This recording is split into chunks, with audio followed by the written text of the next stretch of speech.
What you're getting is not some iconic pop album, nor are you getting that uplifting I Might Steal Your Man pop experience that you may have experienced in the past. What you're actually getting is something more alt R&B focused. An album that feels emotionally darker, but yes, it does have its moments, but more often than not, I find myself falling to sleep in a bed of reverb. Hello, welcome back with me, Icy Snaps, and we're with Ariana's 8th album, Petal.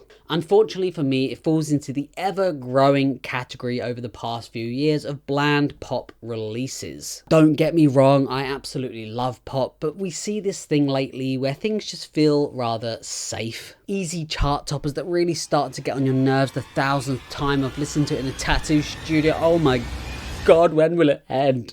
At least Petal tries to be different, and there are some interesting songs and moments. Oh Well, for example, has this really smooth garage feel to it, and you have this vocal melody that's quite interesting. It has this stop-start choppy motion to it, but I think a big issue with this album is the vocals. I don't particularly dislike them in most tracks, but there's just not a lot going on. Even when they're not trying, it does kind of work in the context of the album with this darker feel, and they just feel very like nonchalant, like she's not really there. Take the opener where you have this really nice instrumental, especially that looming bass in the chorus. And then Ariana's vocals kind of sit nicely on top of this industrial percussion. They do just kind of sit there moving the song along a bit. I think even the most loyal Ari head isn't going to be completely blown away by this album by any means. And I think that's what this album is made up of. Fairly decent tracks mixed in between kind of boring tracks. Hate That I Made You Love Me is a really good example of this. Vocally it's slow, musically it's slow. The only interesting thing going on is this run of bubbly notes that happens every now and then. I hate to say it, but if it wasn't absolutely drenched in reverb, there would be no bones underneath whatsoever. The opener, Petal, on the other hand, offers us something a little bit more interesting, especially vocally when Ariana hits those really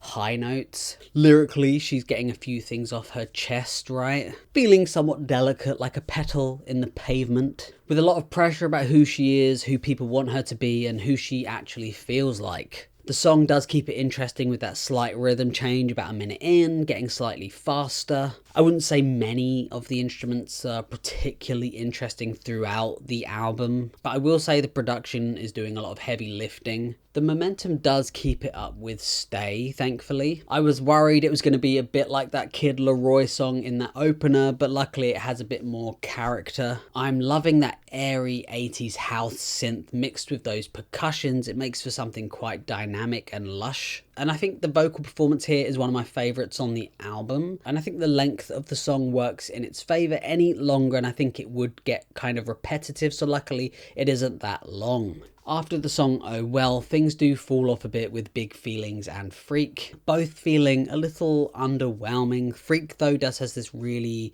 nice kind of dreamy vocal melody, but once again that reverb just swallows you whole, making things feel kind of lost. But weirdly, the interlude that Freak flows into, I really like. It has a nice harmony and vocal melody, and then it gets a bit experimental at some point. Things sound a little detuned and off-key. It was quite refreshing, but it is short-lived. Another issue is I think a lot of the vocal melodies get a bit repetitive. Stay, Oh Well, for example, sounding vocally similar to Like I Do, making for something quite forgettable and a bit boring. Luckily, I do think the last stretch of the album is fairly decent. You have a few standouts like Bunny Hop, sounding like something The Weeknd could have made. And that takes us on to the last track, Nowhere Nobody. Things get a little slower and sweet. Vocals have some nice effects, nothing new, but keeping it a little bit interesting. It's very catchy, it's short and sweet, and a fine way to end the album.